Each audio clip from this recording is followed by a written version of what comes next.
Shalom, giving honor and praise to the Creator and the Maker of heaven and earth.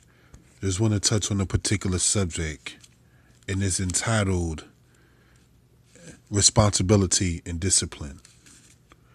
I'd like to go, brothers and sisters, to the book of Deuteronomy, chapter 6, verse 6, so we can see and read this. And it reads as follows.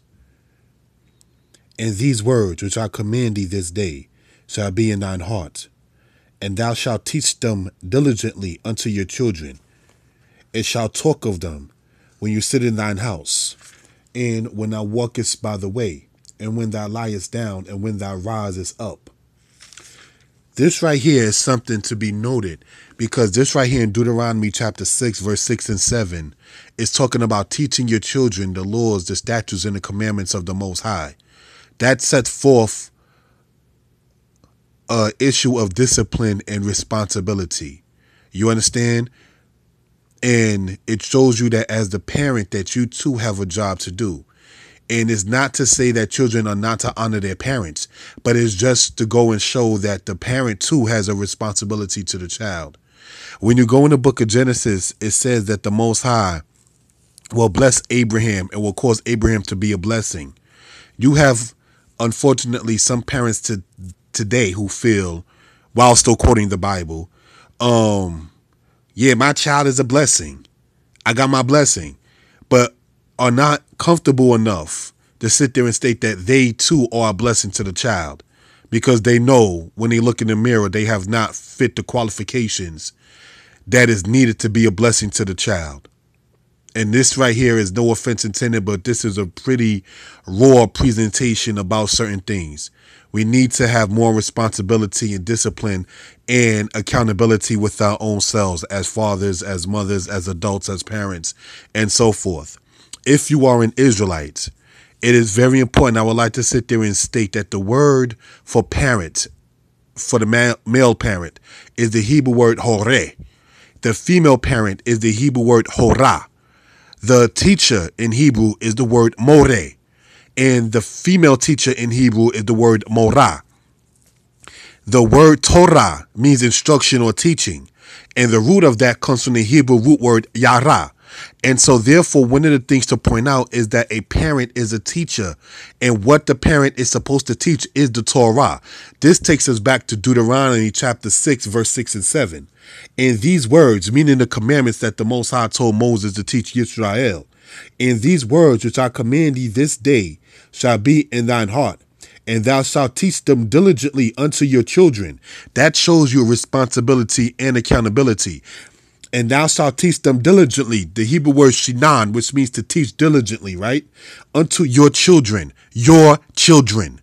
Take responsibility and teach your children. Stop sitting up there and teaching the non-biblical phrase, it takes a village to raise a child. No, this says, and thou shalt teach them the laws diligently unto your children, and shall talk of them when thou sittest in your house, and when thou walkest by the way, and when you lie down, and when you rise up. So this is basically all the occupations that you do during the day and night. Laying down, rising up, going by the way, when you're in your house, and so forth and so on.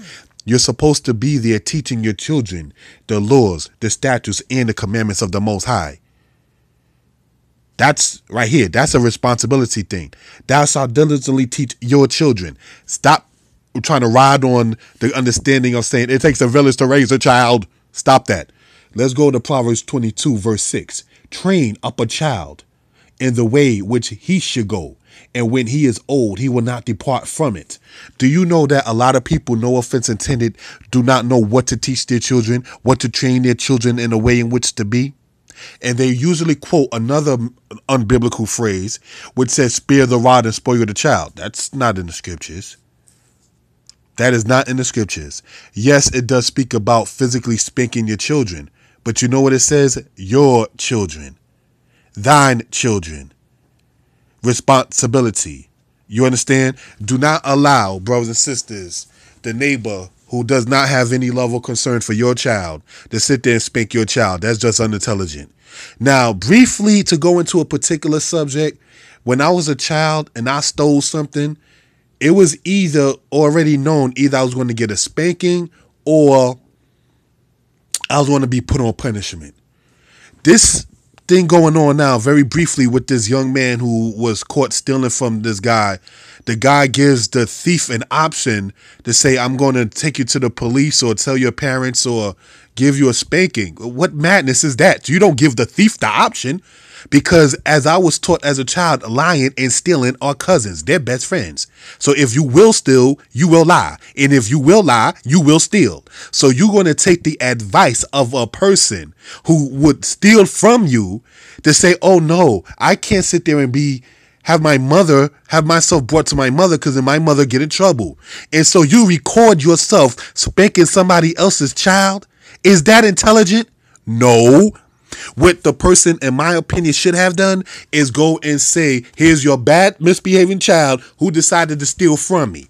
That would have been a better option, as opposed to trying to maybe give a break to the mother or something of that sort.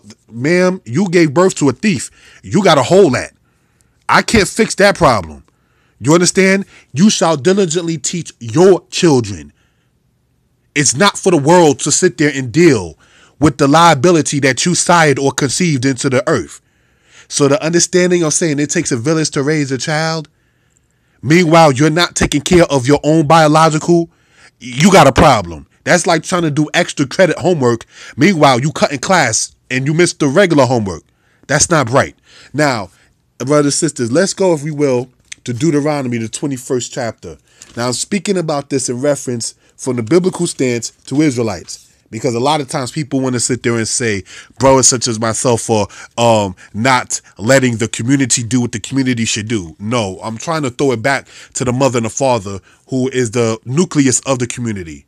Stop putting your responsibility on somebody else. You understand? Real talk. That's irresponsible. I would say that's something else, but we are talking about the scriptures.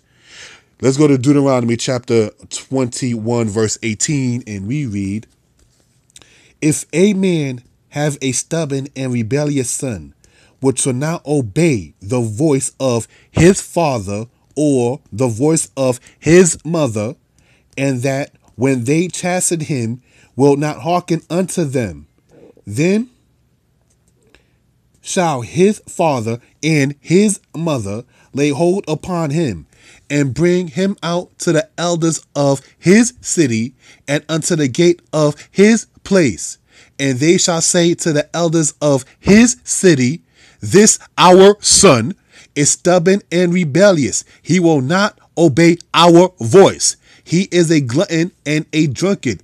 And the men of his city shall stone him with stones, that he die. So shalt thou put evil away from among you, and all Israel shall hear and fear. What this right here is saying, brothers and sisters, emphatically, is it shows you how the village will sit there and deal with a child that doesn't hearken to the voice of his father or his mother. Now, as upon reading this, I kind of emphasize on certain key things. That's the word his and our. It shows you the possession to be responsible for yourself and the child that you brought into the earth. Do you see what I'm saying? Stop being lazy. Stop saying somebody else can handle where you did not do your part adequately. When you did not do Proverbs 22 verse 6. Train the child in the way in which he should go. That's personal. Okay? It says, if a man have a stubborn and rebellious son, that's a personal thing. If a man has his child and his child does not hearken to the voice of his father or the voice of his mother, it's not saying he didn't hearken to the voice of the sergeant and the police officer down the block or the uncle from around the corner. It says what? The voice of his father or the voice of his mother. Now, if you wasn't a deadbeat father or an arrogant mother who felt that you don't have to be there for your child or you don't need a man around your child, it's impossible to sit there and fully understand these laws, trying to say you can handle it as a single parent and then want to jump up and the other shit by saying, oh, okay, it takes a village to raise a child. But meanwhile, you done told the other parent, I don't need you to help me raise my child. Or you was an irresponsible deadbeat dad and said, oh, well, the mother can handle it anyway. Don't sit there and try to jump on it takes a village to raise a child when you wasn't there for your biological children. Oh, you playing games at that point. You understand? It says, if a man have a stubborn and rebellious son, which shall not hearken unto the voice of his father or the voice of his mother, and that when they have chastened him will not hearken unto them. Chastening him means taking things away, taking privileges away, grounding him or putting him on punishment, and so forth and so on. And if that doesn't work, then you have to physically sit there and spank his or her butt. See, now, as a child, speaking about the issue like with the stealing, I used to steal as a little kid when I was a child. And it's like, I remember being told, I'm tired of telling you this over and over again. The next time you do it, I'm going to give you a spanking.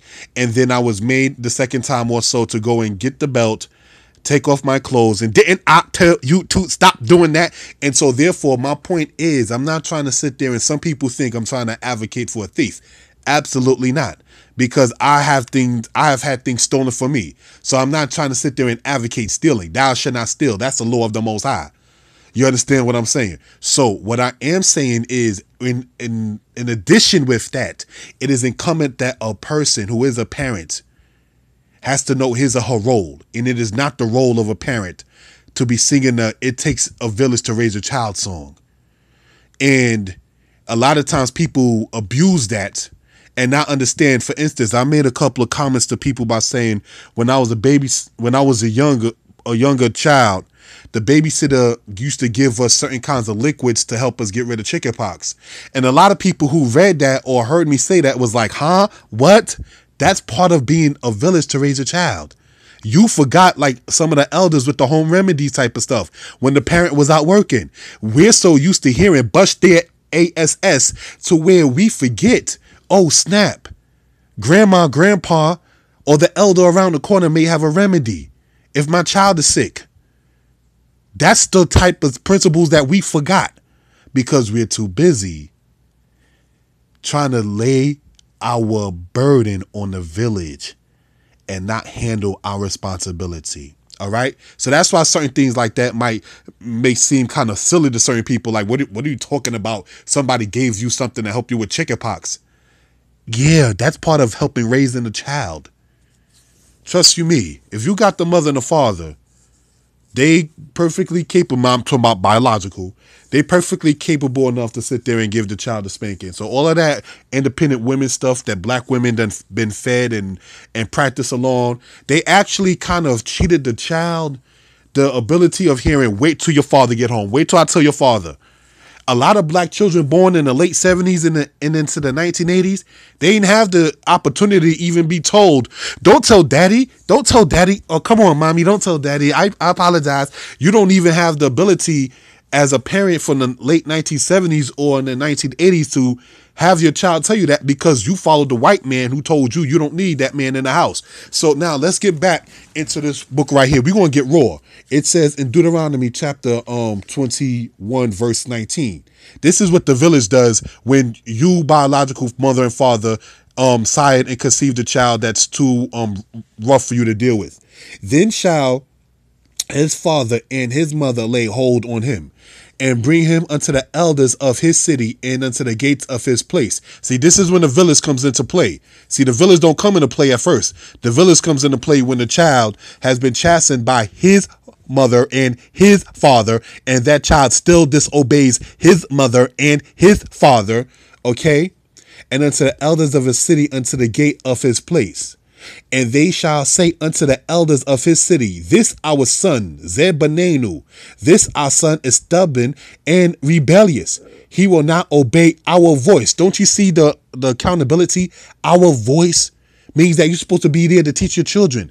This is saying, this is when the village comes into play, when you find out that your child, unfortunately, is a lost cause. But you did all you can do. So let that be noted. Our voice, that I'm a single parent, I can hold it down. That's not in the scriptures. Okay. He is a glutton and a drunkard, and all the men of his city shall stone him with stones that he die. So shalt thou put away evil from among you, and all Israel shall hear and fear. So you don't sit there and leave your disrespectful, thieving, lying, conniving, disrespectful child around for the village to take care of. You can't handle it, the village gets rid of it.